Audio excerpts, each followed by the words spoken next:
In this video, we'll be looking at the skill of analysing language and structure. This skill comes up on 2 of the language questions across both papers, Paper 1 question 3, which is worth 6 marks, and Paper 2 question 3, which is worth 15 marks. You'll notice that although the questions are slightly different in their structure, both of them ask you how the writer uses language and structure, so it's a really valuable and important skill to get to grips with. I've included here for you a slide of useful language subject terminology and useful structural subject terminology. Please remember that although this is a useful checklist of things to look out for as you're reading unseen extracts, you must make sure that you comment on the effect of a technique as well as just identifying the technique.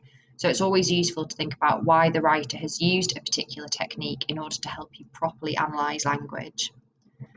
Similarly with structure, looking at things like narrative voice, the order in which things happen in, and sentence structure is a useful checklist, but do remember to focus on that why instead of just what. I've also included here some useful synonyms for the phrase "this shows," and it would be good to try and use a range of these in your writing. Also remember that this is really useful for when you are writing about your literature text, like A Christmas Carol, Jekyll and Hyde, and Romeo and Juliet. The extract that we're going to be having a look at today is from Notes from a Small Island by Bill Bryson, and we're going to look at the language paper 2 question in particular, which is analyse how the writer uses language and structure to interest and engage the reader. So I'm going to ask you to grab a highlighter or a pen, and as you read the extract, I want you to actively read, highlighting any things that you think are interesting about language and structure, and you might want to use the checklist from the previous slide to help you do this. Pause the video now to read the extract. Now, before we focus a little bit on some of the things that you might have picked out from reading the extract, I want to just speak to you briefly about how to go about structuring your answer. I would always encourage you to structure your response in 3 separate paragraphs, one looking at the beginning of the extract, one looking at the middle of the extract, and one looking at the end of the extract, as this will automatically help you talk about structure. You might also want to think about in the middle of the extract, looking out for things like shifts or changes in the narrative, a tonal shift, or something dramatic happening that takes the narrative in a different direction. So we're going to start by looking at what would form the basis for your first paragraph in response to this question by looking at the start of the extract. What I've done here is highlighted 3 different things in 3 different colours that I noticed as I was reading. So I'd like you to pause the video now and see if you can use my highlighting to add to your annotations.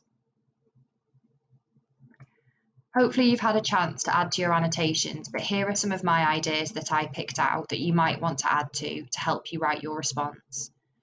So I noticed first of all that Bryson begins the extract by providing some humorous and deliberately surprising facts and statistics about Blackpool, comparing it to the more obviously exotic locations, Greece, Portugal, and the Vatican. I also noticed as I was reading that he uses repeated comparatives like more and superlatives like most and largest to imply initially to the reader that he is actually impressed with the town and its significant boasts. However, toward the end of this section, Bryson's true feelings about the underlying grimness of Blackpool are hinted at when he uses bathos, in other words anticlimax, to highlight that the perceived boast of having more public toilets than anywhere else in Britain is actually because those toilets are doorways.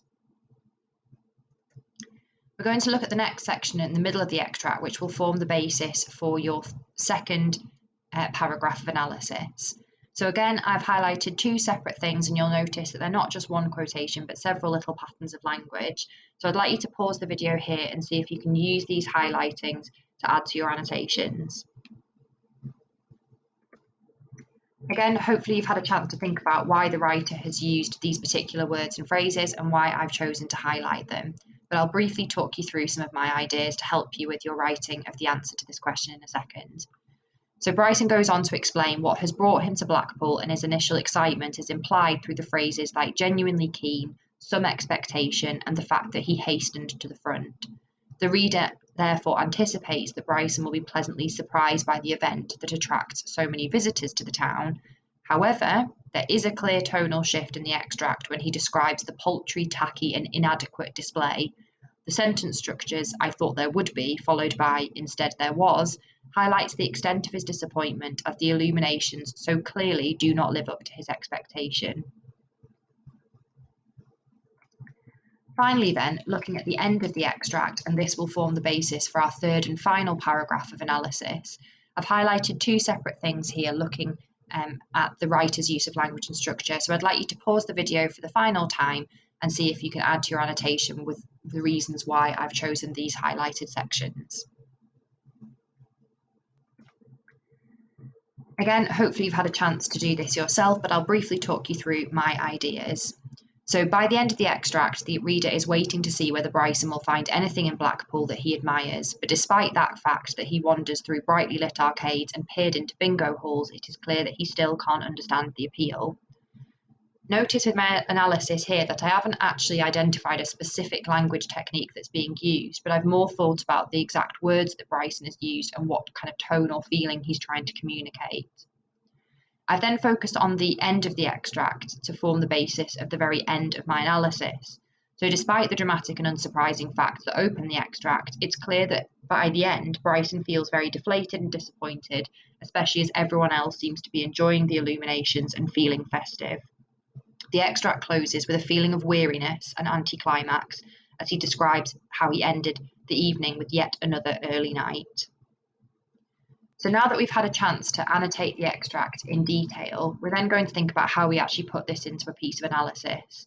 So as I mentioned before, this is going to take the basis of 3 separate paragraphs, and all of them are going to follow largely the same structure.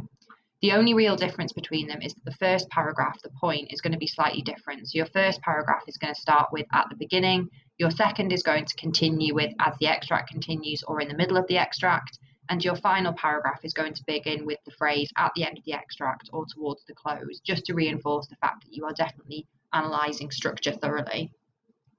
Each paragraph is then going to follow a Peter paragraph sort of structure, looking at the analysis, and that's preferably shorter quotations, picking out a feature of language or structure to comment on, and remember to say why the writers used it, and then thinking about how the reader responds to the opening.